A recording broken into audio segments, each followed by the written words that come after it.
Beverly Hillbillies.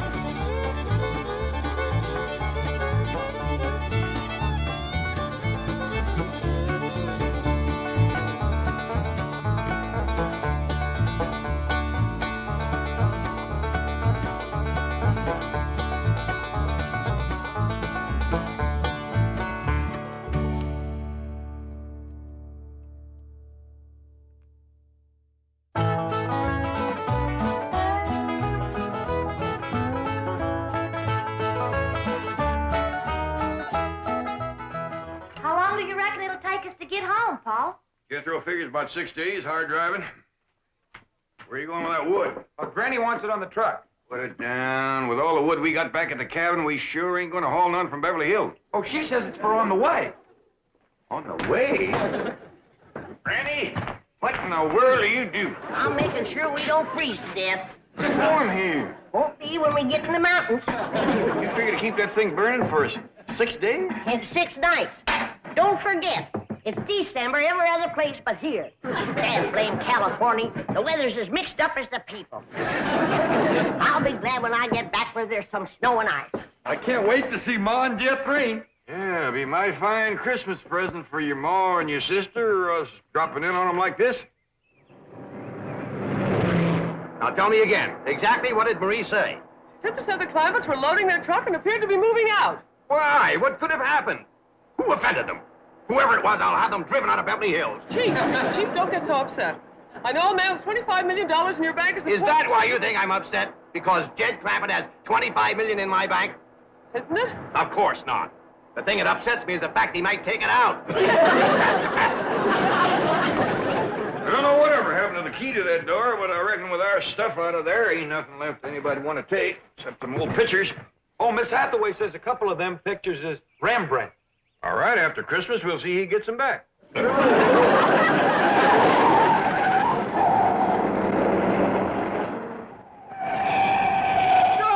Stop! Where are you going? Going home. What?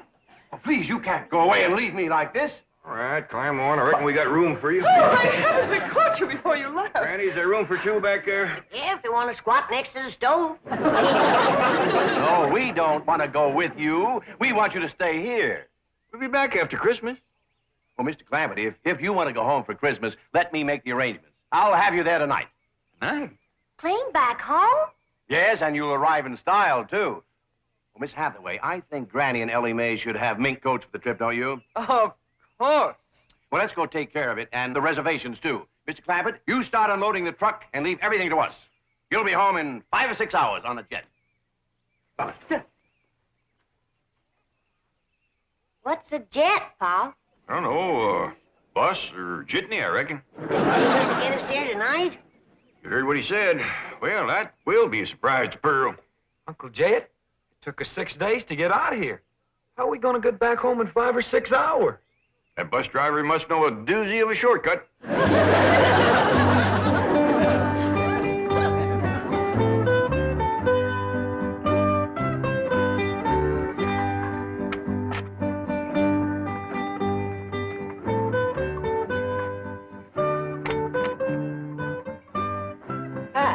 Have we got plenty of champagne and caviar? I guess so. Why?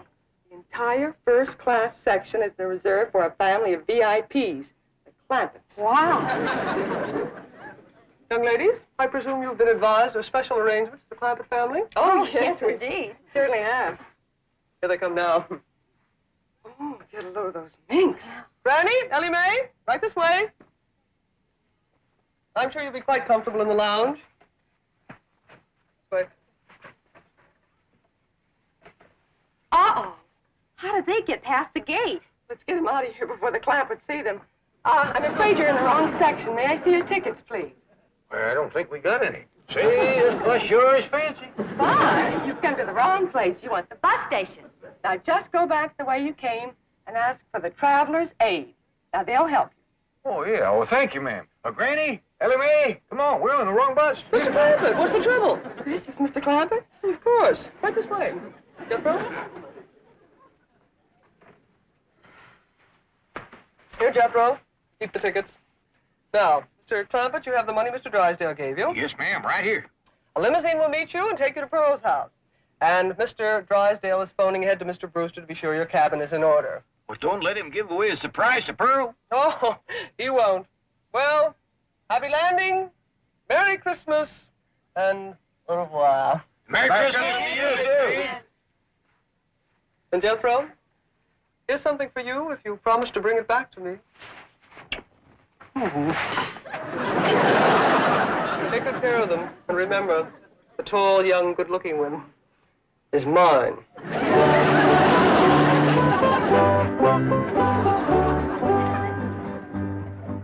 May I have your coat? My coat? Please. Well, it's brand spanking new. Oh, I'll take good care of it. Well, it's Christmas. I got my rheumatism medicine to keep me warm. You can have it. Coat, please. Should I, Paul? Well, I reckon not. We don't mind sharing with folks, but when they get grabby and wanting everything, well, we just got to mule up and say no. If you can't afford to buy a coat of your own, here, you just peel off whatever you need. No, Mr. Clampett, you misunderstood. We just want to hang the coats up. We don't want you to give them to us. Oh, well, that's very neighborly of you. Thank you very much. Sure.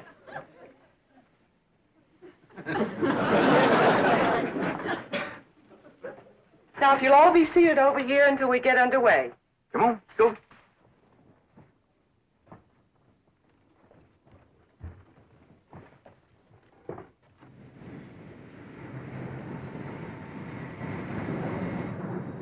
Now, fasten your belt. Well, I ain't wearing one, ma'am, just McGillison's. I meant your seat belts. Doggies, this is a fancy bus.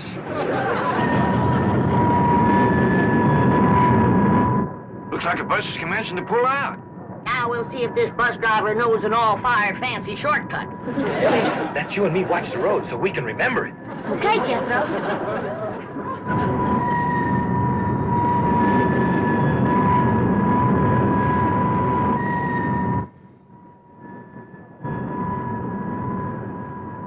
If you ask me, this bus driver of ours is lost. Just keeps us circling and turning. I ain't noticed no shortcut yet. Ding, ding.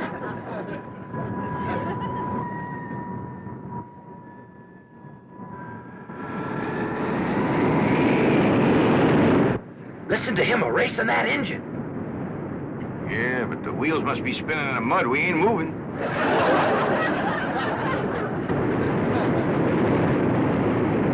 He got her out of the mud. Yeah, we's moving now. Lickety split, too. My doggies, if he gets to going much faster, this thing is gonna leave the ground.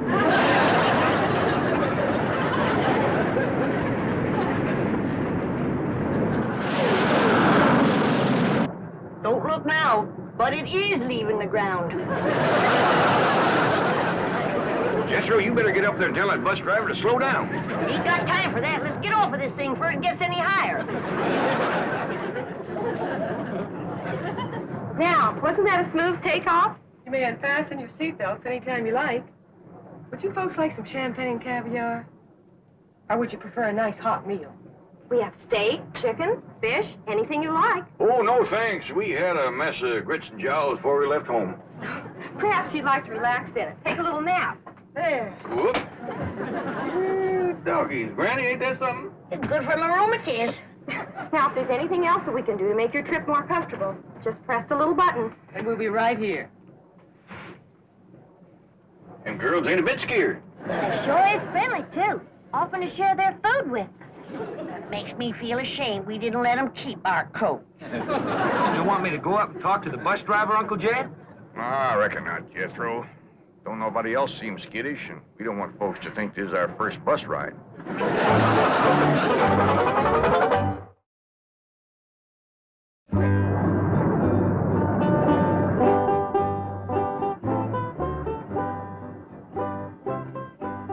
Jed, Yeah, Granny? it sure will be nice to see snow again, won't it? That's the truth. Christmas just don't seem like Christmas without it. And Pearl's house is all especial pretty in the snow. She sure is going to be surprised when we all come tromping in there tonight.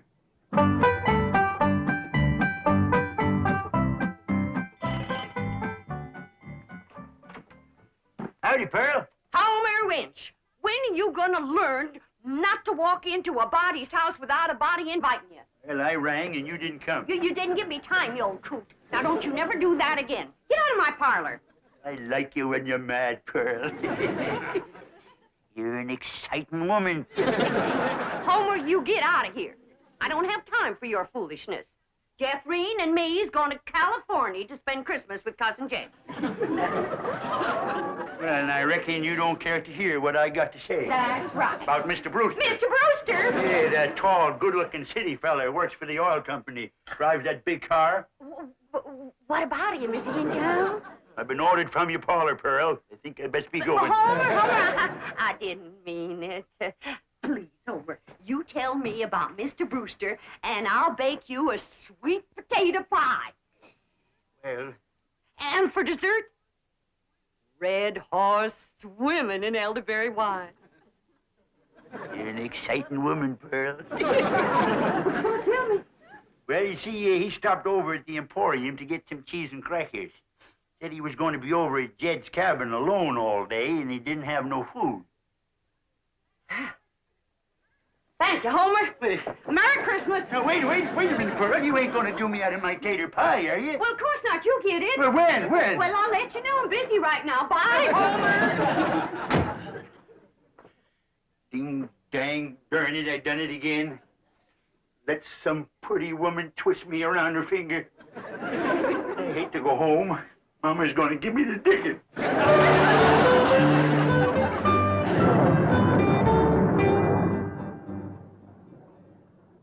Jed, Hey, Granny. I just had a terrible thought. What's that? Suppose we get to Pearl's house and she ain't there. Where would she be? Out chasing that Brewster fella, that's where. Ah, she ain't likely to catch him in her horse and buggy. Whoa, Bessie.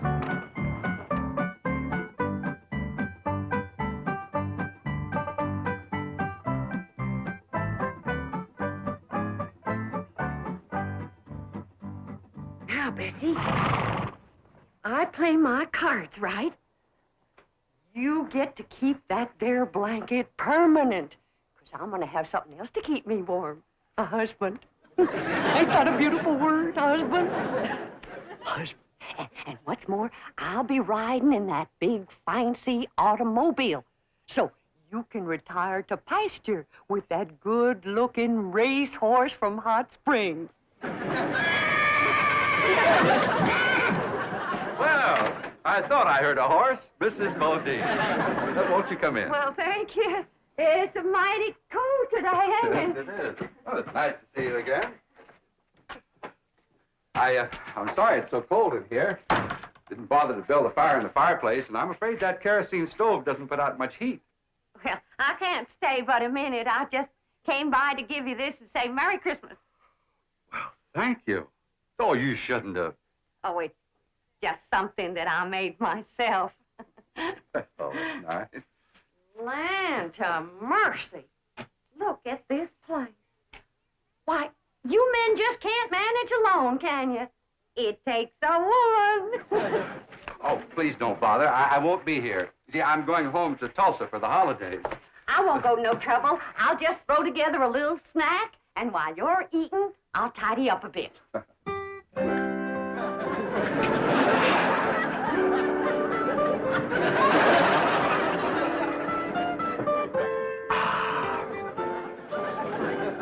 This is the most fantastic miracle I've ever seen. The way you produced this banquet right out of thin air. Ham, fried chicken, roast pork, and this delicious sweet potato pie. That's my own special recipe. Here, wash it down with some red horse and elderberry juice.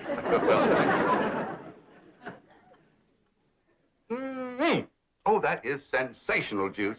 But, Mrs. Bodine, I just can't eat another bite. Why, Mrs. Bodine, what have you done to this cabin? Oh, do you see a difference? And where did you get those curtains? I just run them up while you was eating. Really, you are a remarkable woman. You cook, sew, you're a wonderful housekeeper. And I love it. It ain't work to me at all. It's pure enjoyment. Mrs. Bodine, I know that this must seem awfully sudden to you, and I know you have lots of ties, lots of activities here in the hills, but I was wondering, do you think you could possibly be happy living in a city like Tulsa? Tulsa? That's where you live, ain't it? Yes, I have a very nice home there, but frankly, it needs you, and I think Mother will agree. You want me to meet your mother? Well, actually, it isn't necessary, and I know Mother will approve my choice. You don't have to give me your answer immediately. You just think it over. Yes, that's my answer. But we haven't even discussed money. I'll give you every cent I make. Mrs. Bodine, as my housekeeper, I will be paying you. Housekeeper. That would carry for Mother. Coincidentally, Mother's just going to love this elderberry juice. What's the matter? Did I do something? You Shorty.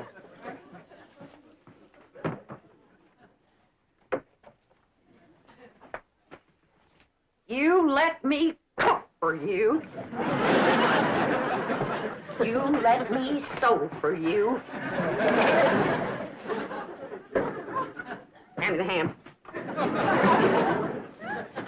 You let me house clean for you. Now then, I don't know what it takes to get engaged in Tulsa, but in these here hills, you've done enough to get yourself promised, hitched, and honeymooned. Really, Mrs. Bodine, I didn't mean to. I'm going to Beverly Hills to spend Christmas with my cousin Jed. And when I tell him what you done, he ain't gonna take kindly to it. What, Mrs. Bodine? I give you my word that You give me my hand-knit socks. Your feet can't get no colder than they are right now.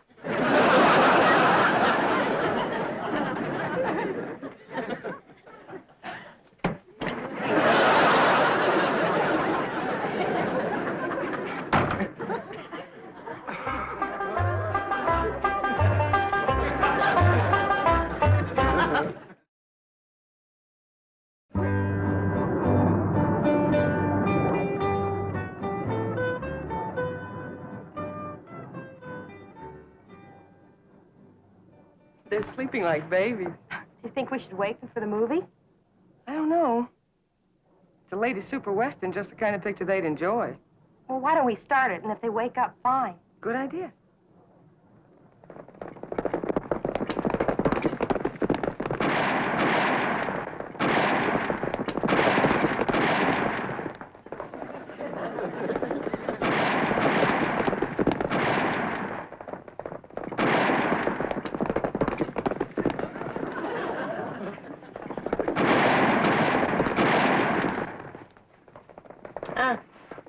What?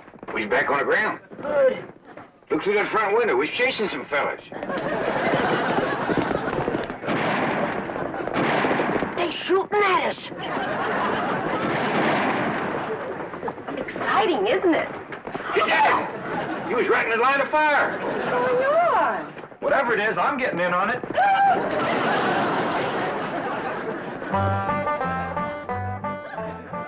But Mr. Drysdale, Pearl is on her way to California to see them. Well, can you catch her in time? Oh, I think so. She's driving a horse and buggy. I'll tell her family's on the way. No, this is a surprise. Well, then what'll I say? But say anything to keep her there until the Clampetts arrive, and I'll get over to Pearl's. Oh, no, she might misconstrue. You see, I have a very delicate situation here. Yes, you certainly have. And if you spoil Jed Clampett's Christmas surprise, he'll cut off your oil. But Pearl might think I want to marry. Merry Christmas to you, too. Bye. Hello? Oh, boy. Here's the sweet potato pie and red horse I promised. Hey, there's a piece of this pie missing. And a gulp or two of these red haws. Who got it, Pearl? None of your business. Now get along. Jethro and me is leaving for California. Yeah, I want a whole pie just like I was promised. Now you get out of here before I throw you out of here. Men is all alike. Gimme, gimme, gimme. You're an exciting woman, Pearl. Oh, don't you even speak to me. There ain't a man alive worth the powder it'd take to blow him to you know where. There's just a bunch of low-down, no good. Mr. Brewster! Mrs. Bodine, I hope you're not angry at me any longer. Angry at you? Why, don't be ridiculous. Oh, here, have some more sweet potato pie and some Red Horse. Oh, this is a rascal been trying to steal my woman and my pie. I'm going to give you such a... Oh, I think I throwed my dang knee out. And I'm going to throw out the rest of you.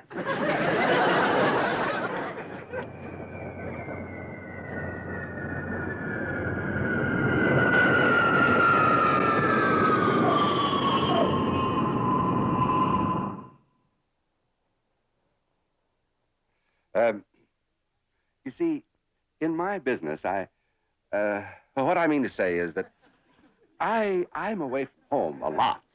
And, well, I think that a husband should, that is, what I mean to say is that, in my opinion,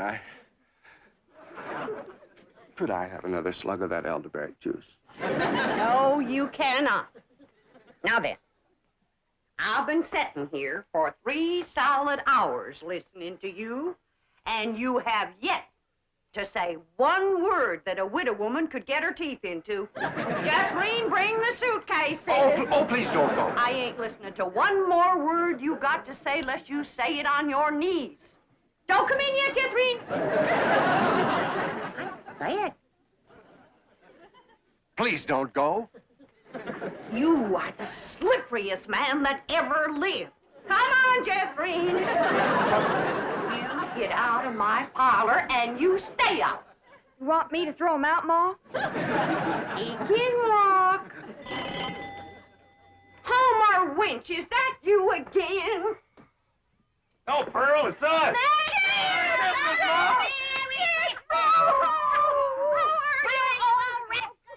Merry Christmas, Jethro. Uncle Dad.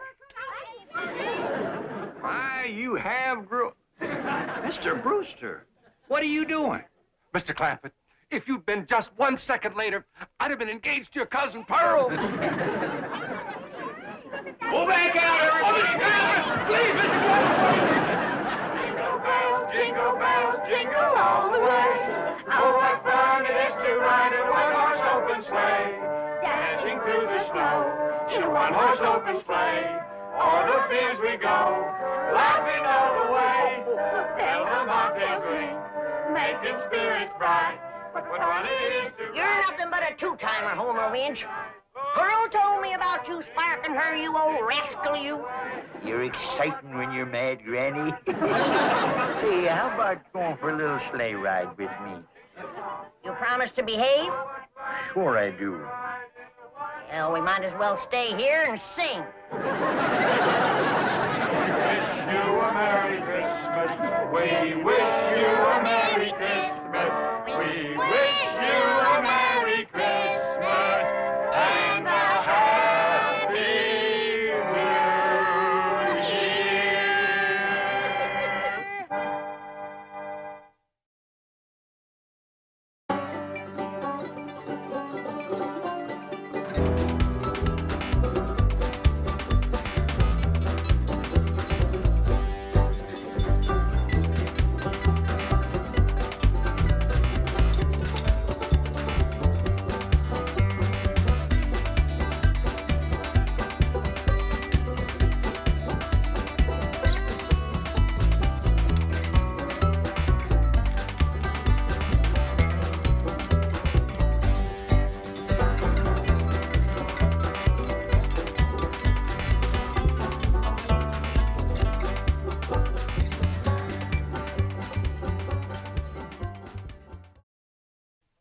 This has been a Filmways presentation.